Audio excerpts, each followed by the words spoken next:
अतिथिगण, आज हमारे विद्यालय में बहुत खुशी का दिन है। जो हमारे बीच वीर भगत सिंह युवा दल के प्रधान दिनेश कपूर जी, जो पहले भी हमारे विद्यालय में विद्यार्थियों के बीच प्रेरणादायक कार्यक्रम कर चुकी हैं, और उनके साथ है संस्था के संरक्षक आचार्य दिलीप शास्त्री जी। ये आज हमारे स्कूल के विद्यार्थियों के जीवन में बड़ी सफलता प्राप्त करने के लिए उपयोगी टिप्स देने जा रहे हैं। हम सब उनका जोरदार तालियों से स्वागत करते हैं।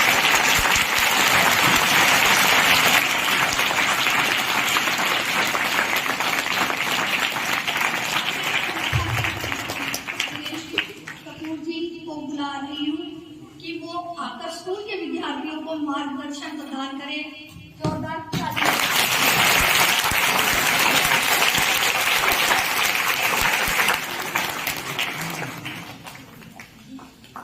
प्यारे बच्चों, है प्रीत जहाँ की रीत सदा, मैं गीत वहाँ के गाता हूँ। भारत का रहने वाला हूँ, भारत की बात सुनाता हूँ। आज हम आपके सामने स्वामी विवेकानंद देख रहे हैं, जिनका चित्र स्वामी विवेकानंद का सभी आप परिचित हैं जिनके नाम से। स्वामी विवेकानंद वो व्यक्तित्व जिन्होंने हमारे देश को पूरे विश्व में एक सनातन पहचान दिलाई। अमेरिका के शिकागो नगर में जाकर उन्होंने क्या बताया, पूरा विश्व ही एक परिवार है, हम सभी आपस में प्यार से रहना चाहिए, कोई भी इस दुनिया में छोटा बड़ा नहीं है। प्यारे बच्चों, जब स्वामी विवेकानंद छोटे थे, इनका नाम क्या था पता है आपको? नरेंद्रनाथ था इनका। शुरू से इनकी भगवान में बहुत रुचि थी। इनके परिवार बारे में बताते हैं, ये जब इनकी आयु केवल 8 वर्ष की थी, ये बैठकर अपने कमरे में क्या कर रहे थे? भगवान का ध्यान कर रहे थे। क्या कर रहे थे ये? जैसे आप बैठे ना चौकी मारकर, वैसे बैठकर कमर सीधी करके एकदम आंखें बंद, क्या कर रहे थे? भगवान का। क्या हुआ बताते हैं कि अचानक भयानक नाम, सर्प कहते हैं सांप, एक नाम आया और वो स्वामी विवेकानंद जी के चारों आकर बैठ गया। किसी ने इनकी माँ को बताया, भुवनेश्वर देवी नाम था उनका, वो दौड़ती हुई आई। क्या देखा उन्होंने आपको पता है?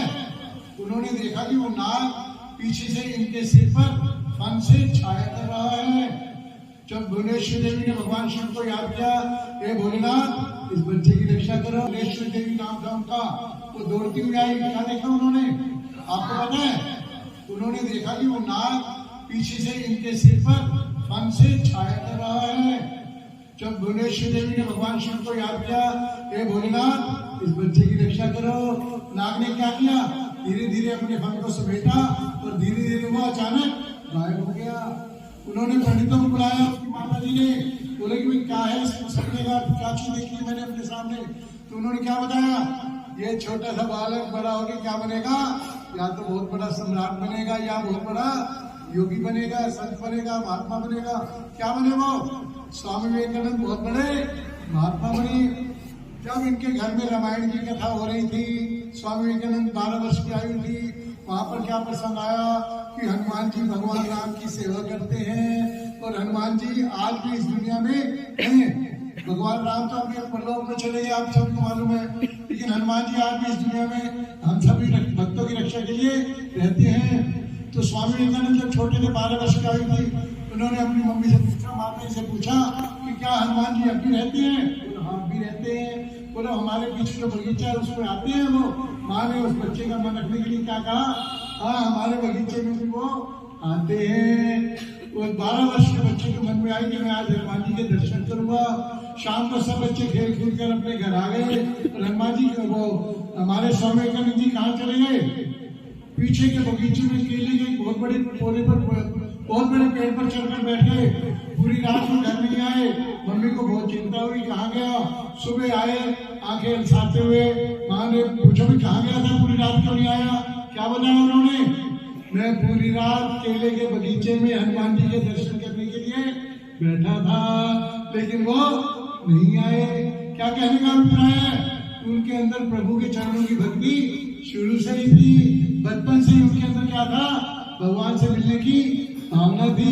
आप सभी बच्चे भी घर अपने घरों में सुबह नहा धोकर प्रार्थना करते हो भगवान से। क्या मांगते हो भगवान से? भगवान से आप ये मांगते हो तो तुम ही हो माता पिता, तुम ही हो। हे मेरे माता पिता भगवान, हमारे जीवन में हम अच्छा स्वास्थ्य हो हमारा, हम अपने माता पिता की सेवा करें, हम अपने गुरुजनों के स्कूल में आकर जो हमें पढ़ाया जाता है कैसे पढ़े वो हम मन लगाकर, ताकि कितने नंबर आए अपने 100 अप टू 100 नंबर आएंगे। जो स्कूल में जो टीचर्स पढ़ाते हैं तो उसको आप कैसे पढ़ेंगे? ध्यानपूर्वक। एक और बड़ी सुंदर घटना उनके जीवन की आती है।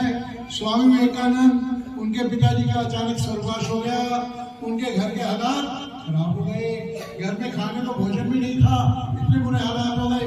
उनके गुरु कौन थे पता आपको? रामकृष्ण परमहंस। अपने गुरु के पास गए, बोले मुझे मेरे पास घर में खाने को भी कुछ नहीं है, क्या करूं? उनके गुरु ने क्या कहा उनको?